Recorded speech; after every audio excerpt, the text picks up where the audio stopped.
ఇవాళ chronic kidney disease గురించి తెలుసుకుందాం. Chronic kidney disease it's a chronic condition. Over time అది హై బ్లడ్ షుగర్ వల్ల, తర్వాత హై బీపీ కంట్రోల్లో లేకపోవడం వల్ల కిడ్నీ ఫిల్టరేట్స్ దెబ్బతిని బ్లడ్ లో ఉన్న వేస్ట్ టాక్సిన్స్ ని, ఎక్సెస్ ఫ్లూయిడ్ ని బ్లడ్ లో ఉండిపోయి అది యూరిన్ ద్వారా ఎక్స్క్రీట్ అవ్వకుండా బాడీలో ఉండిపోయి ఎనీమియా, తర్వాత వీక్నెస్ ని కాజ్ చేస్తుంది.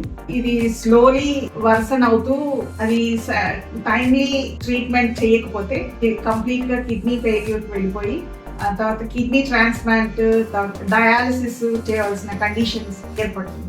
హై బ్లడ్ షుగర్ లెవెల్స్ ఉండడం వల్ల కిడ్నీ ఫిల్టరేట్ దెబ్బతిని కిడ్నీ డిసీజ్ రావడం జరుగుతుంది. తర్వాత హై బ్లడ్ ప్రెషర్ వల్ల స్మాల్ వెసల్స్ మీద స్ట్రెయిన్ పడి కిడ్నీ ఫిల్టరేట్ దెబ్బతిని కిడ్నీ డిసీజ్ రావడానికి ఆస్కారం ఉంటుంది.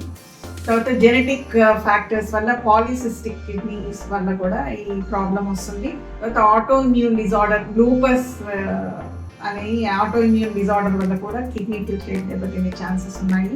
తర్వాత కాన్స్టెంట్ బ్లాకేజెస్ యూరినరీ ట్రాక్ట్ వల్ల కూడా, తర్వాత over use of medication of pain killers, non steroidal anti inflammatory drugs అని పెయిన్ కిల్లర్స్ ఓవర్గా యూజ్ చేయడం వల్ల కూడా కిడ్నీ ఫిల్టరేట్ దెబ్బతినే ఛాన్సెస్ ఉన్నాయి. తర్వాత సిమ్టమ్స్, క్రానిక్ కిడ్నీ డిసీజ్ లో సిమ్టమ్స్ ఎక్స్ట్రీమ్ ఫెటీగ్, వీక్నెస్ వల్ల వీక్నెస్ గమనిస్తూ ఉంటాము. తర్వాత ఎక్సెస్ యూరినేషన్, తర్వాత ఎక్సెస్ ఫ్లూయిడ్ రిటెన్షన్ వల్ల puffiness of face, around the ice వాపు కనిపిస్తుంది. లోవర్ లెగ్స్ లో, యాంకిల్స్ లో, ఫుట్ లో వాపులు గమనిస్తుంటాం. తర్వాత ఇచ్చీ స్కిన్ మీద దురదలు, పొడలు రావడం, తర్వాత ఆకలి మందగించడం, వాంతి సెన్సేషన్, నాసియా, వామిటింగ్స్, ఇవన్నీ లక్షణాలు మనం గమనిస్తూ ఉంటాం. తర్వాత ఈ కిడ్నీ ఫంక్షన్ మెజర్ చేయడానికి ఈజిఎఫ్ఆర్ అనే టెస్ట్ ఇంపార్టెంట్. ఇది మెయిన్గా మనం క్రైటీరియా తీసుకుంటూ స్టేజింగ్ ఆఫ్ కిడ్నీ డిజార్డర్ని మనం స్టేజింగ్ చేస్తాము. ఫస్ట్ స్టేజ్ నుంచి 5 స్టేజెస్గా స్టేజింగ్ చేస్తాము. ఫస్ట్ స్టేజ్లో జస్ట్ మైల్డ్ కిడ్నీ డ్యామేజ్ ఉంటుంది. స్టేజ్ 5లో ఈజిఎఫ్ఆర్ <5 ఉండి కంప్లీట్ కిడ్నీ ఫెయిల్యూర్లోకి వెళ్తుంది. కిడ్నీ ఫిల్టరేట్ కంప్లీట్గా దెబ్బతింటుంది 5th స్టేజ్లో. దీనికి కంప్లీట్ క్యూర్ అంటూ లేదు. దీనికి management, early detection and management ఇది స్లోగా ప్రోగ్రెస్ అవుతుంది.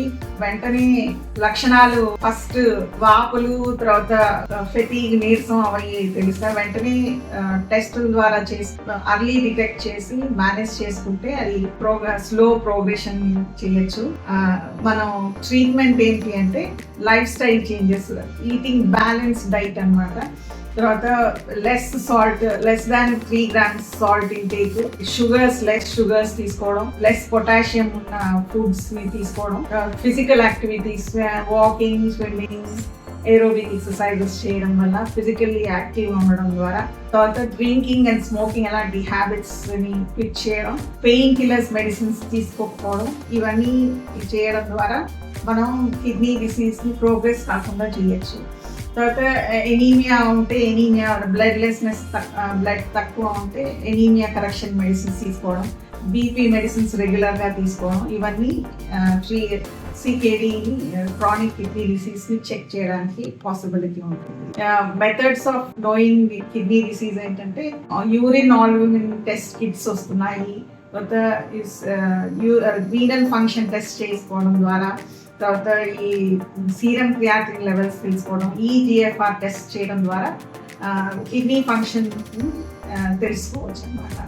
ఆయుర్వేదంలో herbal medications, neo Ayurveda, integrated medicines వల్ల కిడ్నీ ఫిల్టరేట్ ని పూర్తిగా రివైవ్ చేసి న్యాచురల్ గా కిడ్నీ ఫిల్టరేట్ దాని ఫంక్షన్ నార్మల్ గా అయ్యేట్టు కంప్లీట్ రివర్సల్ ప్రోగ్రామ్ ఉందండి. మమ్మల్ని సంప్రదించి మీరు చికిత్స పొందగలరు.